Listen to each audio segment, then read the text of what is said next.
ഇന്നത്തെ കഥയിലേക്ക് എല്ലാവർക്കും സ്വാഗതം. അങ്ങനെ നവ്യയുടെ കാര്യങ്ങളൊക്കെ ആദർശിനടുത്ത് പോയിട്ട് സംസാരിച്ചിട്ടാണ് നയന വരുന്നത്. നേരെ നവ്യയുടെ മുറിയിലേക്ക് ചെന്ന സമയത്ത് നവ്യ അവിടെ ടെൻഷൻ അടിച്ചിരിക്കുകയാണ്. അപ്പം നയന പോയിട്ട് ചോദിക്കുന്നുണ്ട്, അല്ല ചേച്ചി, ഏതു നേരം ഇങ്ങനെ മുറിക്കകത്ത് തന്നെ വാതിലടച്ചിരുന്ന എങ്ങനെയാണ് ശരിയാവുന്നത്? അപ്പം നവ്യ കുറച്ച് സങ്കടത്തോടു കൂടി പറയുകയാണ്, നീ പറയുന്നത് പോലെയല്ല, ഞാൻ എങ്ങനെയാണ് പുറത്തേക്ക് ഇറങ്ങി വരാം, ഞാൻ ആകെ മൊത്തം ടെൻഷനിലാണ്. നവ്യയുടെ ആ ടെൻഷൻ കണ്ടപ്പോൾ തന്നെ നയന പറയുന്നുണ്ട്, അവനെ നമുക്ക് നേരിടാം, ഏത് പെൺകുട്ടികൾക്കും സംഭവിക്കുന്നതാ ഇതൊക്കെ. പ്രത്യേകിച്ച് ഇത് ഡിജിറ്റൽ യുഗമാണ്. കമ്പ്യൂട്ടർ ഗ്രാഫിക്സ് ഉപയോഗിച്ച് ആർക്കും എന്തും ചെയ്യാൻ പറ്റുന്നൊരു കാലം. ആടിനെ പട്ടിയാക്കാം, പിന്നെയാണോ മുഖം മാറ്റാൻ പാട്? പക്ഷേ അതൊക്കെ കേട്ടിട്ട് നവ്യ ടെൻഷനോട് കൂടി തന്നെയാണ് പറയുന്നത്. പക്ഷേ ഇതൊക്കെ സമൂഹ മാധ്യമങ്ങളിൽ പ്രചരിച്ചു കഴിഞ്ഞാൽ പിന്നെ നമ്മൾക്ക് തലയുയർത്തി നടക്കാൻ പറ്റില്ല. അപ്പം നയന പറഞ്ഞു കൊടുക്കുകയാണ്, നമ്മൾ ബോധ്യപ്പെടുത്തേണ്ടത് നമ്മുടെ കുടുംബത്തിലുള്ളവരെയാ. നമ്മൾ ആർക്കൊപ്പമാണോ ജീവിക്കുന്നത് അവരെയാ. അല്ലാതെ സമൂഹത്തെ പേടിച്ചിരുന്നിട്ട് ഒരു കാര്യവുമില്ല. നന്ദു എത്രയോ ആണുങ്ങളെ തല്ലിയിട്ടുണ്ട്. അതുകൊണ്ട് നാട്ടുകാരവളെ പെൺകുണ്ടയെന്നും വിളിച്ചിട്ടുണ്ട്. അതെങ്ങാനും അവൾ മൈൻഡ് ചെയ്തോ? അപ്പം നവ്യ പറയുന്നുണ്ട്, ആണുങ്ങൾ മോശമായിട്ട് പെരുമാറുമ്പോഴാ അവൾ അങ്ങനെ ചെയ്യുന്നേ. അങ്ങനെ ചെയ്യുന്ന പെൺകുട്ടികളെ ന്യായീകരിക്കുന്നവരാ കൂടുതലും. എന്നാൽ ഇവിടെ ഇതുപോലുള്ള ചിത്രങ്ങൾ കണ്ടു കഴിഞ്ഞാൽ അവിടെ നമ്മൾ നിരപരാധിയാണെന്ന് തെളിയിച്ചാൽ പോലും ചിലരെങ്കിലുമൊക്കെ നമ്മളെ കാണുമ്പോൾ നെറ്റി ചുളിക്കും. നവ്യ ആകെ ടെൻഷനിലാണ് സംസാരിക്കുന്നത് പോലും. പക്ഷെ നയനെ സമാധാനിപ്പിക്കുന്നുണ്ട്, അവരോടൊക്കെ പോയി പണി നോക്കാൻ പറ.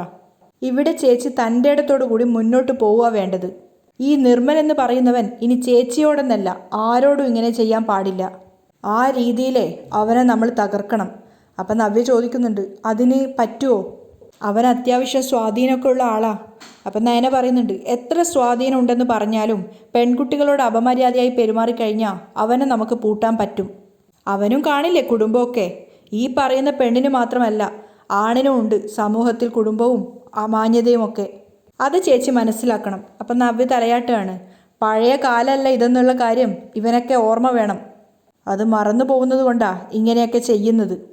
പിന്നെ ഈ സംഭവം നടന്നപ്പോൾ ആ സമയത്ത് തന്നെ ചേച്ചി ഇക്കാര്യം എന്നോട് പറയണമായിരുന്നു. അതിങ്ങനെ വെച്ച് താമസിപ്പിച്ചതാ എല്ലാ തലവേദനകൾക്കും കാരണം. നയന ശരിക്കും ഒരു ചേച്ചിയുടെ സ്ഥാനത്ത് നിന്നിട്ടാണ് നവ്യ ഉപദേശിക്കുന്നത്. അത് മാത്രമല്ല, അവളെ ചേർത്ത് പിടിച്ചുകൊണ്ട് സമാധാനിപ്പിക്കുന്ന രീതി പറയുന്നുണ്ട്, ഇനി ചേച്ചി സമാധാനമായിട്ട് നിൽക്ക്, ഇനി അവൻ്റെ ഒരടവും നമ്മുടെ അടുത്ത് വില പോവില്ല. അത്രയൊക്കെ നയനെ സമാധാനിപ്പിച്ചിട്ട് പോയിട്ടും നവ്യയുടെ ഉള്ളിൽ നിന്ന് ആ ടെൻഷൻ പൂർണ്ണമായിട്ട് അങ്ങോട്ട് പോകുന്നുണ്ടായിരുന്നില്ല. അതേസമയം ഓഫീസിലാണ് ആദർശുള്ളത്. അവനിങ്ങനെ ചിന്തിക്കുകയാണ്, ഒന്നും മറച്ചു വെക്കരുതെന്ന് പറഞ്ഞതുകൊണ്ടാണ് നവ്യയുടെ കാര്യം അവൾ എന്നോട് പറഞ്ഞത്. ആ സ്ഥിതിക്ക് ഒരു അന്വേഷണം നടത്താതിരിക്കുന്നത് നല്ലതല്ല. അപ്പോഴേക്കും ഒരു ഡിസൈൻ വരച്ചതും കൊണ്ട് പവിത്ര അങ്ങോട്ടേക്ക് വരികയാണ്. ഇതൊന്നും ആദർശം അറിയുന്നില്ല. സാർ, എന്താ ഒരു ഡിസൈൻ? എന്ത് ഡിസൈൻ? അത് കണ്ടിട്ട് ചുരുട്ടിക്കൂട്ടി നിന്റെ മുഖത്തേക്ക് എറിയേണ്ടി വരും. അങ്ങനെ ആയിരിക്കും വരച്ചുകൊണ്ട് വന്നിരിക്കുന്നത്. എടോ, ഞാൻ വിളിച്ചില്ലല്ലോ ഡിസൈനുമായിട്ട് വരാൻ വേണ്ടി പറഞ്ഞിട്ട്. അപ്പോഴേക്കും പവിത്ര ആകെ ടെൻഷനാവാണ്. മാത്രമല്ല പവിത്ര ചോദിക്കുന്നുണ്ട്, എന്തിനാ സാർ ഇങ്ങനെ ചൂടാവുന്നേ? എന്താ, എനിക്ക് ചൂടാവാനും പാടില്ലേ? അതിനും മറ്റുള്ളവരുടെ അനുവാദം ചോദിക്കണോ? അപ്പം പവിത്ര പറയുന്നുണ്ട്, സാർ എന്തോ ടെൻഷനിലാണെന്ന് തോന്നുന്നു. ആണെങ്കിൽ തനിക്കത് പരിഹരിക്കാൻ പറ്റുമോ? ആദർശ് ദേഷ്യത്തോട് ചോദിക്കുകയാണ്. അപ്പം പവിത്ര ചിരിച്ചുകൊണ്ട് ചോദിക്കുന്നുണ്ട്, മാഡമായിട്ട് വഴക്കിട്ടല്ലേ? അപ്പോൾ ആദർശ് ചേർന്ന് എഴുന്നേറ്റുകൊണ്ട് പറയുന്നുണ്ട്, മാഡമായിട്ട് മാത്രമല്ല പലരുമായിട്ട് വഴക്കിട്ടിട്ടാണ് വന്നിരിക്കുന്നത്. ഇപ്പോൾ ദേ താനുമായിട്ടും വഴക്കിട്ടു. ഇപ്പോൾ എനിക്ക് ഡെയിലി ഒരാളുമായിട്ട് വഴക്കിട്ടില്ലെങ്കിൽ ഉറക്കം വരില്ല. ഞാനതൊരു ഹോബി ആക്കിയിരിക്കുക. ആദർശ് നല്ല ചൂടിലുണ്ടായിരുന്നത്. അപ്പോഴത്തേനെ പവിത്ര പറയുന്നുണ്ട്, സോറി സർ, ഞാൻ സാറിൻ്റെ മൂഡ് ശരിയായിട്ട് വരാം. പവിത്ര അവിടുന്ന് പോയപ്പോൾ ആദർശ് ഒന്ന് കാമായതിനു ശേഷം അവിടെ ഇരിക്കുകയാണ്. എന്നിട്ട് നേരെ SIയെ കോൾ ചെയ്യുന്നുണ്ട്. നയന പറഞ്ഞ കാര്യത്തെപ്പറ്റി പോലീസിൽ ഇൻഫോം ചെയ്യാൻ വേണ്ടിയിട്ടാണ് ആദർശ് വിളിച്ചിട്ടുണ്ടായിരുന്നത്. ഹലോ ആദർശ്. സർ, ഞാൻ വിളിച്ചത് എൻ്റെ അനിയൻ്റെ ഭാര്യയെ ഒരുത്തൻ നിരന്തരമായി ശല്യം ചെയ്യുന്നു. അനാവശ്യമായി ഫോട്ടോസ് അയച്ചു കൊടുത്തുകൊണ്ട് ബ്ലാക്ക് മെയിൽ ചെയ്തുകൊണ്ടിരിക്കുക. ആ ആളിൻ്റെ ഡീറ്റെയിൽസ് ഒന്ന് തപ്പിയെടുക്കാൻ പറ്റുമോ? അപ്പോൾ SI ചോദിക്കുന്നുണ്ട്, അവനെപ്പറ്റി എന്തെങ്കിലും അറിയോ? അവൻ്റെ പേര് നിർമ്മൽ എന്നാ. ഫോൺ നമ്പർ ഞാൻ തരാം. അതിനെപ്പറ്റി സാർ ഒന്ന് അന്വേഷിക്കണം. ആദർശ് ഒരു കംപ്ലയിൻറ്റ് എഴുതി തരണം, അതാണ് അതിൻ്റെ പ്രൊസീജിയർ. SI പറയുന്നുണ്ട്, സാർ ഇപ്പം മുത്തശ്ശൻ്റെ അവസ്ഥ ഞാൻ സാറിനോട് പറഞ്ഞിട്ടുണ്ടല്ലോ. ഈ ഒരു അവസ്ഥയെ മുത്തശ്ശൻ ഇതൊന്നും സഹിക്കാൻ പറ്റുന്ന കാര്യമല്ല. മുത്തശ്ശൻ അറിയാതെ അന്വേഷിക്കാൻ വേണ്ടിയിട്ടാണ് ഞാനിത് പറഞ്ഞത് എന്നൊക്കെ പറയുമ്പം SI പറയുന്നുണ്ട്, ആദർശ് വേണമെങ്കിൽ അവനെക്കുറിച്ച് അന്വേഷിച്ചിട്ട് ഞാൻ ആദർശിന് ഡീറ്റെയിൽസ് തരാം, അല്ലാതെ കേസ് ഫയൽ ചെയ്യാതെ ഞങ്ങൾക്ക് അതിനെക്കുറിച്ച് പ്രൊസീജിയർ ചെയ്യാതെ മുന്നോട്ട് പോകാൻ പറ്റില്ല എന്നൊക്കെയാണ് SI പറയുന്നത്. അപ്പോൾ ആദർശ് പറയുന്നുണ്ടെങ്കിൽ പിന്നെ സാർ കേസ് എടുക്കേണ്ട, അവനെക്കുറിച്ചിട്ടുള്ള ഡീറ്റെയിൽസ് എനിക്കൊന്ന് ഫോർവേഡ് ചെയ്ത് തന്നാൽ മതി. കോള് കട്ടതിന് ശേഷം ആദർശ് വിചാരിക്കുന്നുണ്ട്, ഇതുപോലെ പെൺകുട്ടികളെ ബ്ലാക്ക് മെയിൽ ചെയ്യുന്നവരെ ഇടിച്ച് ചോര ഛർദ്ദിപ്പിക്കണം. പിന്നെ നവ്യയുടെ കാര്യമായതുകൊണ്ട് ആരുടെ ഭാഗത്താണ് ശരിയെന്നറിയണം. നവ്യ ആയതുകൊണ്ട് ഒന്നും പറയാനും പറ്റില്ല. അതേസമയം നിർമ്മൽ വിളിക്കുന്ന കോള് നവ്യ കട്ട് ചെയ്യാണ്. അതിനുശേഷം അവൾ ചിന്തിക്കുന്നുണ്ട്, നയന പറഞ്ഞതുപോലെ ഒരു തെറ്റും ചെയ്യാത്ത ഞാനെന്തിനാ ഇങ്ങനെ ടെൻഷൻ അടിക്കുന്നേ? അതിൻ്റെ ആവശ്യമില്ല. നവ്യ കുറച്ചുകൂടി സ്ട്രോങ് ആവുകയാണ്. അപ്പോൾ വീണ്ടും നിർമ്മല വിളിക്കുന്ന സമയത്ത് ദേഷ്യത്തോടെ ഫോൺ എടുത്തിട്ട് ചോദിക്കുന്നുണ്ട്, നിനക്ക് എന്താ വേണ്ടത്? അപ്പം നിർമ്മല ദേഷ്യത്തോട് ചോദിക്കുന്നുണ്ട്, ഞാൻ വിളിക്കുമ്പോൾ നീ കോള് കട്ട് ചെയ്യുമല്ലേ? കോള് മാത്രമല്ല, ചിലപ്പോൾ നിന്റെ തല വരെ കട്ട് ചെയ്യും. ആഹാ, വീണ്ടും അഹങ്കാരം കൂടിയല്ലേ? നിർമ്മല ചോദിക്കുകയാണ്. ഇത്രയ്ക്ക് ധൈര്യമോ? അപ്പം നവ്യ പറയുന്നുണ്ട്, ഞാനൊരു തെറ്റും ചെയ്തിട്ടില്ല, പിന്നെ എനിക്ക് ഭയക്കേണ്ട ആവശ്യം എന്താ? അപ്പം നിർമ്മല വാണിംഗ് ചെയ്യുന്ന പോലെ പറയുന്നുണ്ട്, ഇതുവരെ നമ്മൾ തമ്മിലുള്ള ഫോട്ടോസ് നിന്റെ കയ്യിലേ എത്തിയിട്ടുള്ളൂ. എന്നാൽ ഇനി അത് ലോകം മുഴുവൻ അറിയാൻ പോവുക. അവളെ ബ്ലാക്ക് മെയിൽ ചെയ്യാണ്. അപ്പം നവ്യ ചെറുതായിട്ടൊന്ന് ഞെട്ടുന്നുണ്ട്. അപ്പം നിർമ്മല പറയാണ്, സോഷ്യൽ മീഡിയ വഴി പ്രചരിക്കുന്ന ഞാൻ പറഞ്ഞത്. പിന്നെ നിനക്ക് വീടിൻ്റെ വെളിയിലിറങ്ങാൻ പറ്റില്ല, വീട്ടിനകത്തും നിനക്കിരിക്കാൻ പറ്റില്ല. നവ്യ ഒരു മറുപടിയും പറയാതെ നിർമ്മല പറയുന്ന കേട്ട് നിൽക്കുകയാണ്. അപ്പം നിർമ്മല പറയുന്നുണ്ട്, നീ ഇപ്പം തന്നെ വലിയൊരു കളവ് ചെയ്ത് നടക്കുന്നവളാ. പാഡ് കെട്ടിവെച്ച് ഗർഭമുണ്ടെന്ന് പറഞ്ഞ് നടന്നവൾ. അതത്ര പെട്ടെന്നൊന്നും അനന്തപുരിക്കാർ മറക്കില്ല. അതിൻ്റെ കൂടെ ഇതും കൂടി ആവുമ്പോൾ നിന്റെ ഈ ചാട്ടം ഉണ്ടല്ലോ, അത് താനേ നിന്നോളും. ശരിക്കും ബ്ലാക്ക് മെയിൽ ചെയ്യാണ് നിർമ്മൽ. അതുപോലെ മൂർത്തി സാറൊക്കെ സംസ്കാര സമ്പന്നരാ, അവർക്കിതൊന്നും ഉൾക്കൊള്ളാൻ പറ്റില്ല. അപ്പം നവ്യ പറയുന്നുണ്ട്, നീ എന്ത് പറഞ്ഞാലും ശരി, എനിക്കിതൊന്നും ഒരു പേടിയുമില്ല. നീ സോഷ്യൽ മീഡിയയിലൂടെ ഇതെല്ലാം പുറത്തുവിട്. എനിക്ക് മാത്രമല്ലല്ലോ, നിനക്കും പറ്റുമല്ലോ പരിക്ക്. എൻ്റെ ജീവിതം തൊലഞ്ഞാലും ശരി, നിന്നെപ്പോലുള്ളവന്മാരുടെ ബ്ലാക്ക് മെയിലിംഗ് ഇനി നടക്കരുത്. നവ്യ നല്ല കനത്തിൽ തന്നെയാണ് മറുപടി കൊടുക്കുന്നത്. നിർമ്മലിനെ കേട്ടു നിൽക്കാനേ പറ്റുന്നുണ്ടായിരുന്നുള്ളൂ. അപ്പം നവ്യ പറയുന്നുണ്ട്, അതിൻ്റെയൊക്കെ കാലം കഴിഞ്ഞു. ഇന്ന് പെൺകുട്ടികൾ ഇത്തരം ഭീഷണിക്ക് വഴങ്ങി വീട്ടിനകത്ത് ഒതുങ്ങിക്കൂടുന്നവരല്ല. അതറിയാതെ പോയതാ നിനക്കൊക്കെ പറ്റിയ തെറ്റ്. ഇനി നീ ചെയ്യാൻ പറ്റുന്നതൊക്കെ ചെയ്യ്. അതിനുള്ള മറുമരുന്ന് ഞാൻ കണ്ടിട്ടുണ്ട്. നവ്യയുടെ ആ ഒരു വെല്ലുവിളിച്ചുകൊണ്ടുള്ള സംസാരം ശരിക്കും നിർമ്മലിനൊന്ന് പേടിപ്പിച്ചിട്ടുണ്ടായിരുന്നു. അപ്പം നവ്യ ചോദിക്കുന്നുണ്ട്, നീ എന്താ ഒന്നും മിണ്ടാത്തേ? അപ്പം നിർമ്മൽ ചോദിക്കുക, നീ തൻ്റെ ഇടം കാണിക്കുന്നത് ഞാൻ ഭയന്ന് പിന്മാറുമെന്ന് കരുതിയിട്ടല്ലേ? അങ്ങനെ പിന്മാറുന്നവനല്ല ഈ ഞാൻ, നിർമ്മൽ ദേഷ്യത്തോടെ പറയാണ്. അപ്പം നവ്യ പറയുന്നുണ്ട് കൂളായിട്ട് തന്നെ, നീ പിന്മാറരുത്. നീ പിന്മാറിയാലും നിന്റെ പിന്നാലെ ഞാൻ കാണും. അത് നീ മനസ്സിൽ കുറിച്ചിട്ടോ എന്ന് പറഞ്ഞിട്ട് ജയിച്ചുകൊണ്ട് തന്നെയാണ് നവ്യ കോള് കട്ട് ചെയ്യുന്നത്. അതിനുശേഷം നിർമ്മലും ചിന്തിക്കുന്നുണ്ട്, സംഗതി തിരിച്ചടിക്കുമോ? ആദർശ ഓഫീസിലിരുന്ന് എന്തൊക്കെയോ വർക്ക് ചെയ്യുന്നതിനിടയ്ക്ക് പെട്ടെന്ന് ശ്വാസം അടച്ച് അനുഭവപ്പെടുകയാണ്. അപ്പം തന്നെ വേഗം കയ്യിലിരുന്ന് ഇൻഹേലർ എടുത്തിട്ട് വായിലേക്ക് അടിച്ചിട്ട് ശ്വാസം ശരിയാക്കുകയാണ്. അപ്പം അതിനുശേഷം ശ്വാസം വന്നതിന് ശേഷം ആദർശ ഇൻഹേലർ നോക്കിയിരിക്കുകയാണ്. കാരണം അത് നയന വെച്ചതാണ്. നയന അത് രണ്ടെണ്ണം കയ്യിൽ പിടിച്ചുകൊണ്ട് പറഞ്ഞ ആ ഒരു ഭാഗം ആദർശിൻ്റെ മനസ്സിലേക്ക് വരികയാണ്. 2 ഇൻഹേലർ കയ്യിൽ പിടിച്ചുകൊണ്ട് നയന പറയുന്നുണ്ട്, ഇതാ ഈ 2 ഇൻഹേലർ കണ്ടോ, ഇതൊന്ന് കാറിനകത്ത് എപ്പോഴും ഉണ്ടാവണം, ഒരെണ്ണം ഓഫീസിനകത്തും, പിന്നെ ഒരെണ്ണം എപ്പോഴും ബാഗിലുണ്ടാവണം. അപ്പോൾ ആദർശ് പുഞ്ചിരിച്ചുകൊണ്ട് പറയുന്നുണ്ട്, എൻ്റെ കാര്യങ്ങളൊക്കെ നിനക്ക് ഭയങ്കര ശ്രദ്ധയാണല്ലോ. അപ്പോൾ സ്നേഹത്തോടെ നയന ചോദിക്കുന്നുണ്ട്, എന്താ ശ്രദ്ധിക്കണ്ടേ? ഇൻഹേലർ ഇല്ലെങ്കിൽ എന്താ സംഭവിക്കാമെന്ന് നേരിട്ട് അറിഞ്ഞവളാ ഞാൻ, അതുകൊണ്ടാണ് ഇതൊക്കെ വാങ്ങി വെച്ചത്. നയന ആദർശിനോട് അന്ന് പറഞ്ഞ ആ ഒരു കാര്യങ്ങളൊക്കെ ആദർശിൻ്റെ മനസ്സിലേക്ക് വരികയാണ്. അതിനുശേഷം ആദർശ് മനസ്സിൽ വിചാരിക്കുന്നുണ്ട്, എന്തൊക്കെ പറഞ്ഞാലും എത്രയൊക്കെ വെറുപ്പുണ്ടെങ്കിലും അവൾ ഒരുപാട് നല്ല കാര്യങ്ങൾ എനിക്കും അനന്തപുരി തറവാടിനും വേണ്ടി ചെയ്യുന്നുണ്ട്. അതുകൊണ്ട് അവളൊരു സംശയം പറഞ്ഞ സ്ഥിതിക്ക് അതിൻ്റെ സത്യാവസ്ഥ കണ്ടെത്തിയേ പറ്റൂ. അവളുടെ ചേച്ചിയുടെ ഭാഗത്ത് സത്യമുണ്ടെങ്കിൽ ഉറപ്പായിട്ടും അവളെ സഹായിക്കണം. അവനിൽ നിന്ന് അവൾക്കുള്ള ബ്ലാക്ക് മെയിലിംഗ് എത്രയും പെട്ടെന്ന് അവസാനിപ്പിക്കുകയും വേണം. അനിക്കൊപ്പം ഒരു കൂൾ ബാറിൽ ഇരുന്നിട്ട് ജ്യൂസ് കുടിക്കുകയാണ് നന്ദു. രണ്ടുപേരും നല്ല ഹാപ്പി മൂഡിലാണ്. അപ്പോൾ അനി പറയുന്നുണ്ട്, കുറച്ച് ദിവസമായിട്ട് ഞാനൊരു കാര്യം നന്ദുവിനോട് പറയാൻ നിൽക്കുകയാണ്. എന്താ അനി? നന്ദു ചോദിക്കുന്നുണ്ട്. അതിനു മുമ്പ് നിൻ്റെ മനസ്സിൽ എന്താണെന്ന് പറയണം. നന്ദു ഒന്നും മിണ്ടാതെ നിൽക്കുകയാണ്. അപ്പം അനി പറയുന്നുണ്ട്, നന്ദു നമ്മൾ രണ്ടുപേരും ഒരേ വേവ് ലെങ്ത് ഉള്ളവരാണ്. അതുകൊണ്ട് നിൻ്റെ മനസ്സിൽ എന്തെങ്കിലും ഒരു ചലനം ഉണ്ടാകുമ്പോൾ അതെനിക്ക് വേഗം മനസ്സിലാവും. ഇപ്പം നീ വേദനിക്കുന്നതിൻ്റെ കാരണം എന്താണെന്ന് നന്നായിട്ട് മനസ്സിലാക്കിയവനാണ് ഞാൻ. അതുകൊണ്ട് നീ പറയാനുള്ളത് തുറന്നു പറഞ്ഞേ പറ്റൂ. നന്ദുവിൻ്റെ മുഖത്ത് ചെറുതായിട്ട് സന്തോഷവും നാണോ ഒക്കെ ഉണ്ടെങ്കിലും നന്ദു പറയുന്നുണ്ട്, എനിക്കൊന്നും പറയാനില്ല. അപ്പം അനി ചോദിക്കുന്നുണ്ട്, നന്ദു എന്തും വെട്ടിത്തുറന്നു പറയുന്ന സ്വഭാവമായിരുന്നു നിൻ്റേത്, പിന്നെ എന്നിട്ടെന്താ ഇപ്പോൾ ധൈര്യം കാണിക്കാത്തത്? അപ്പം നന്ദു പറയുന്നുണ്ട്, അത് പിന്നെ അനിയും കാണിക്കുന്നില്ലല്ലോ, മനസ്സിനകത്തൊരു ഭാരമുണ്ടെന്ന് പറയുന്നു. എന്നാൽ പിന്നെ അതിൻ്റെ കാരണം പറഞ്ഞൂടെ? ആ അത് പിന്നെ അനി ഇങ്ങനെ പരിഭ്രമിച്ച് നിൽക്കുകയാണ്. അപ്പം നന്ദു മനസ്സിൽ വിചാരിക്കുന്നുണ്ട്, പറ, എന്നെ ഇഷ്ടമാണെന്ന് പറ, എന്നെ കല്യാണം കഴിക്കണമെന്ന് പറ. എന്താ ഒന്നും പറയാത്തേ? നന്ദു ചോദിക്കുന്നുണ്ട്. അപ്പം അനി പറയാണ്, എനിക്ക് അനാമികയെ കല്യാണം കഴിക്കാൻ താല്പര്യമില്ല. അത് കേട്ടത് നന്ദു സന്തോഷത്തോടെ നിൽക്കുകയാണ്. അപ്പം അനി പറയുന്നുണ്ട്, എൻ്റെ മനസ്സിൽ മറ്റൊരു പെൺകുട്ടിയാ. അപ്പം നന്ദു ഇങ്ങനെ മനസ്സിൽ സന്തോഷത്തോടെ ചോദിക്കുകയാണ്, ആ പെൺകുട്ടി ഞാനല്ലേ? അതിനുശേഷം ഉറക്കെ തന്നെ അനിയോട് ചോദിക്കുകയാണ്, ആരാണ് ആ പെൺകുട്ടി? അപ്പം അനി തിരിച്ചു ചോദിക്കുകയാണ്, ഇത്രയും നാളെ എനിക്കൊപ്പം നടന്നിട്ടും നിനക്കത് അറിയില്ലേ? നീ അത് മനസ്സിലാക്കിയിട്ടില്ലേ? അപ്പം നന്ദു പറയാ, മനസ്സിലാവാത്തോണ്ടല്ലേ ചോദിച്ചത് ആരാണെന്ന്. അപ്പം അല്പം ചൂടായിട്ട് അനി പറയുന്നുണ്ട്, ദേ നീ വെറുതെ എൻ്റെ സമനില തെറ്റിക്കരുത്. അതൊക്കെ കണ്ടിട്ട് നന്ദു കുസൃതിയോടെ ഇരിക്കുകയാണ്. എൻ്റെ മനസ്സിലൊരു പെൺകുട്ടി കടന്നുകൂടിയിട്ടുണ്ടെങ്കിൽ അത് ആരാണെന്ന് എന്നെപ്പോലെ തന്നെ നിനക്കും അറിയാം. അപ്പം നന്ദു ഇങ്ങനെ പുഞ്ചിരിക്കുകയാണ്. അതുപോലെ തന്നെ നിന്റെ മനസ്സിലും ഒരു ചെറുപ്പക്കാരൻ കടന്നുകൂടിയിട്ടുണ്ടെന്ന് എനിക്കറിയാം. അതാരാണെന്നും എനിക്കറിയാം. അപ്പം നന്ദു കുറച്ച് നാണത്തോടെ ചോദിക്കുകയാണ്, എങ്കിൽ പിന്നെ അതാരാണെന്ന് പറഞ്ഞൂടെ? അപ്പം അതിയായ സന്തോഷത്തോടു കൂടി അനി പറയുന്നുണ്ട്, ഇനി പറയാനൊന്നുമില്ല, ആ ചെറുപ്പക്കാരൻ ഞാൻ തന്നെയാ. നന്ദുവിൻ്റെ മുഖത്ത് ചെറുതായിട്ടൊരു നാണം വരികയാണ്.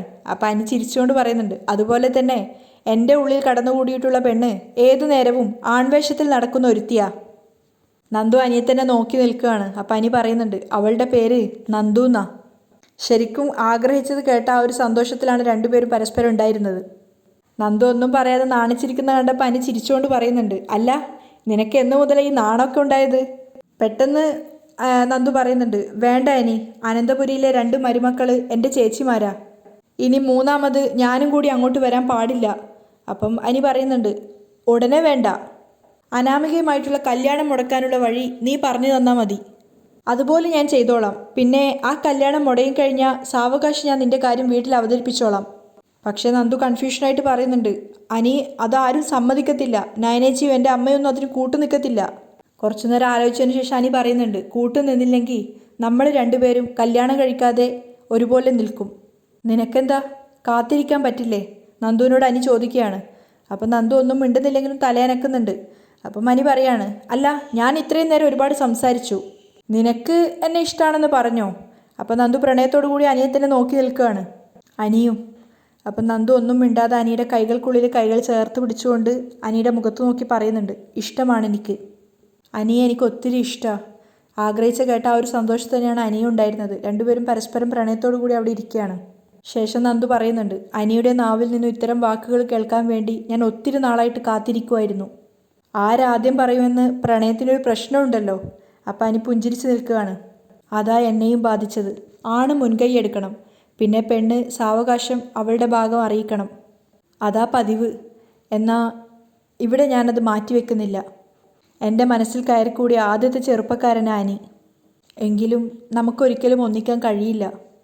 കുറച്ചൊരു സങ്കടത്തോടു കൂടിയാണ് നന്ദു പറയുന്നത്. അപ്പം അനി പറയുന്നുണ്ട്, നീ നിൻ്റെ ഇഷ്ടം തുറന്നു പറഞ്ഞ സ്ഥിതിക്ക് ഇനി എന്ത് റിസ്ക് എടുത്തും ഞാൻ നിന്നെ സ്വന്തമാക്കിയിരിക്കും. അത് കേട്ടപ്പോൾ നന്ദുവിന് ഒത്തിരി സന്തോഷമാവാണ്. അതിനുശേഷം നന്ദുവിൻ്റെ കൈകളെടുത്ത് ചേർത്ത് പിടിച്ച് അനി കൈകൾ ആ വിരലിലേക്ക് ഉമ്മ വെക്കുകയാണ്. അങ്ങനെ രണ്ടുപേരും പ്രണയത്തോടെ നിൽക്കുന്ന ആ ഒരു ഘട്ടത്തിലാണ് പെട്ടെന്ന് നന്ദു ഞെട്ടി എണീക്കുന്നത്. കാരണം അത്രയും നേരം നന്ദു കണ്ടുകൊണ്ടിരുന്ന സ്വപ്നമായിരുന്നു അത്. അവൾ ചുറ്റിലും നോക്കുന്ന സമയത്ത് തൊട്ടടുത്ത് കനക കിടന്ന് ഉറങ്ങുന്നതാണ് കാണുന്നത്. നന്ദു ആകെ വെപ്രാളവും, കാരണം ഇത്ര നേരം കണ്ടത് സ്വപ്നമാണെന്ന് മനസ്സിലാക്കാൻ പറ്റാത്തൊരവസ്ഥയിൽ നിൽക്കുകയാണ്. അതേസമയം അനന്തപുരിയിലാണെങ്കിൽ നമ്മുടെ നവ്യ ആകെ മൊത്തം ടെൻഷൻ അടിച്ചിങ്ങനെ വിഷമത്തോടെ ഇരിക്കുന്ന സമയത്താണ് ജലജ അതുവഴി പാസ് ചെയ്ത് പോകുന്നത്. അപ്പോൾ ജലജ അടുത്തൂടെ പോകുന്ന സമയത്ത് അതൊന്നും നവ്യ അറിയുന്ന പോലും ഉണ്ടായിരുന്നില്ല. അപ്പോൾ നവ്യ സ്വയം ഇങ്ങനെ പറഞ്ഞുകൊണ്ടിരിക്കുകയാണ്, റാസ്കൽ, അവൻ്റെ കളിയൊന്നും എൻ്റെ അടുത്ത് നടക്കില്ല. അപ്പോൾ ജലജ വിചാരിക്കുന്നുണ്ട്, ഇവൾ എന്നെയാണോ റാസ്കൽ എന്ന് വിളിച്ചത്? അപ്പോൾ നവ്യ ഇതൊന്നും ശ്രദ്ധിക്കാതെ സ്വയം പറയാണ്, താഴാനാണെങ്കിൽ ഞാൻ നിന്നേക്കാളും താഴേക്ക് പോവും. എന്നെ ആർക്കും മനസ്സിലായിട്ടില്ല. നവ്യ ഇങ്ങനെ സ്വയം പെറുപിറുത്തുകൊണ്ടിരിക്കുകയാണ്. അത് കേട്ടതും ജലജ വന്നിട്ട് പറയും, എടീ മനസ്സിലായടി, നന്നായിട്ട് മനസ്സിലായി. അപ്പോഴാണ് നവ്യ കാണുന്നത് ജലജ അവിടെ ഉള്ളത് പോലും. അപ്പം ജലജ വന്നിട്ട് ചോദിക്കുന്നുണ്ട്, നീ ആരെയാടി റാസ്കലിനെ വിളിച്ചത്? അപ്പോൾ നവ്യ വിചാരിക്കുക, ഓ അതിനിടയ്ക്ക് ഈ ശല്യം കയറി വന്നോ? നവ്യ മറുപടി ഒന്നും പറയാതെ നിൽക്കുന്നുണ്ടപ്പോൾ ജലജ പറയുന്നുണ്ട്, നീ എന്താടി ആലോചിക്കുന്നത്? ഞാൻ ഇങ്ങോട്ടേക്ക് നടന്നു വരുന്നത് കണ്ടിട്ടാണ് നീ ഇങ്ങനെയൊക്കെ പറഞ്ഞതെന്ന് എനിക്ക് മനസ്സിലായി. ഒരു പെൺകുട്ടികളും ചെയ്യാത്ത കാര്യങ്ങളാണ് ഇതുവരെ നിന്റെ ഭാഗത്തു നിന്നുണ്ടായത്. എന്നിട്ട് നിന്നെ ഇവിടെ നിലനിർത്തുമ്പോൾ ഞങ്ങളൊക്കെ റാസ്കലാണെന്ന് നിനക്ക് തോന്നും, മണ്ടന്മാരും മണ്ടികളുമാണെന്ന് നിനക്ക് തോന്നും. ജലജ ദേഷ്യത്തോടെ പറയാണ്. അപ്പം നവ്യ ആകെ കൂടെ ദേഷ്യത്തിലാണുള്ളത്. നവ്യ ചോദിക്കുന്നുണ്ട്, അമ്മയ്ക്കിപ്പോൾ എന്താ വേണ്ടത്? നിന്റെ ജീവൻ, അതെനിക്ക് തരാൻ പറ്റുമോ? ജലജ ചോദിക്കുമ്പോൾ നവ്യ കൂളായിട്ട് പറയുന്നുണ്ട്, അടുത്ത ജന്മത്തിൽ അമ്മ കാലനായിട്ട് അവതരിക്കണം, അപ്പം എൻ്റെ ജീവൻ എടുക്കാൻ വലിയ പാടൊന്നും കാണത്തില്ല. അപ്പം ജലജ പറയാണ്, ഈ ജന്മത്തിൽ നീ എൻ്റെ കാലനാണല്ലോ, എപ്പോഴാ നീ എൻ്റെ ജീവൻ എടുക്കാൻ വരുന്ന കാലിയാവുന്നതെന്ന് നോക്കിയിട്ടാണ് ഞാൻ ഭയന്ന് നടക്കുന്നത്. അപ്പം നവ്യ ദേഷ്യത്തോടെ പറയുന്നുണ്ട്, ഓ എനിക്ക് നിങ്ങളോട് വഴക്കിടാനൊന്നും വയ്യ, വെറുതെ എന്നോട് തട്ടിക്കയറാൻ വന്നാൽ ഞാൻ അടങ്ങിയിരിക്കില്ല, എനിക്കും നാവുണ്ട്, എനിക്കും ഭാഷ അറിയാം, അതുകൊണ്ട് വെറുതെ ഉടക്കാൻ നിൽക്കാതെ നിങ്ങൾ നിങ്ങളുടെ ജോലി നോക്കിപ്പോ. നവ്യ ആകെ മൊത്തം ദേഷ്യത്തിലാണുള്ളത്. അപ്പോൾ വീണ്ടും ജലജ വെറുതെ പ്രകോപിപ്പിക്കുകയാണ്, നീ കാരണേ ഞാൻ സമനില തെറ്റി നടക്കുക. അപ്പോൾ അവൾ ആ ദേഷ്യത്തോടെ തന്നെ പറയുന്നുണ്ട്, ഓ അതിനേക്കാളും സമനില തെറ്റി നടക്കുക ഞാൻ, അങ്ങനത്തെ കാര്യങ്ങൾ എൻ്റെ ജീവിതത്തിൽ നടന്നുകൊണ്ടിരിക്കുന്നേ. അപ്പോൾ ജലജ പറയുന്നുണ്ട്, ഞാൻ നിന്നെപ്പോലെ തലയ്ക്ക് വെളിവില്ലാതെ നടക്കുകയല്ല, എൻ്റെ മോനെവിടെ? അപ്പം നവ്യ പറയാ ഞാൻ അവനെ എൻ്റെ സാരി തുമ്പിൽ കെട്ടി നടക്കുകയല്ല. അപ്പോൾ ജലജ വീണ്ടും ചോദിക്കുകയാണ്, നിനക്ക് മാന്യമായിട്ട് മറുപടി പറഞ്ഞൂടെ? നീ നിൻ്റെ അമ്മയെ പോലെ സംസാരിക്കുവാണോ? അപ്പം നവ്യ പറയുന്നുണ്ട്, ഞാനിവിടെ വെറുതെ ഇരിക്കുമായിരുന്നു. എൻ്റെ അടുത്തേക്ക് സംസാരിക്കാൻ വേണ്ടി വന്നത് അമ്മയാ. ഞാൻ എന്തെങ്കിലും പറഞ്ഞാൽ നീ അതിൻ്റെ അപ്പുറം പറയോ? ജലജ ചോദിക്കുകയാണ്. അപ്പം നവ്യ പറയുന്നുണ്ട്, നിങ്ങളെക്കുറിച്ചുള്ള ചില കഥകളൊക്കെ ഞാൻ കേട്ടിട്ടുണ്ട്. എന്തായാലും അത്തരം കഥകളൊന്നും എൻ്റെ അമ്മയ്ക്കില്ല.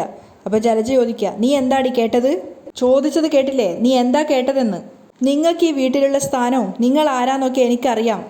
അപ്പോൾ ജലജ ഇങ്ങനെ സംശയത്തോടെ അവളെ നോക്കുകയാണ്. അപ്പം നവ്യ പറയുന്നുണ്ട്, ഇങ്ങനെ നോക്കണ്ട, പറയാനാണെങ്കിൽ എനിക്കും കുറേ പറയാനുണ്ട്.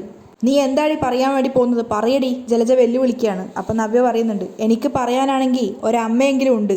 അമ്മയെന്ന് പറഞ്ഞ് ചൂണ്ടിക്കാണിക്കാൻ ഒരാളുണ്ട്. നിങ്ങൾക്കതുണ്ടോ എന്നുള്ള കാര്യം സംശയമാണ്.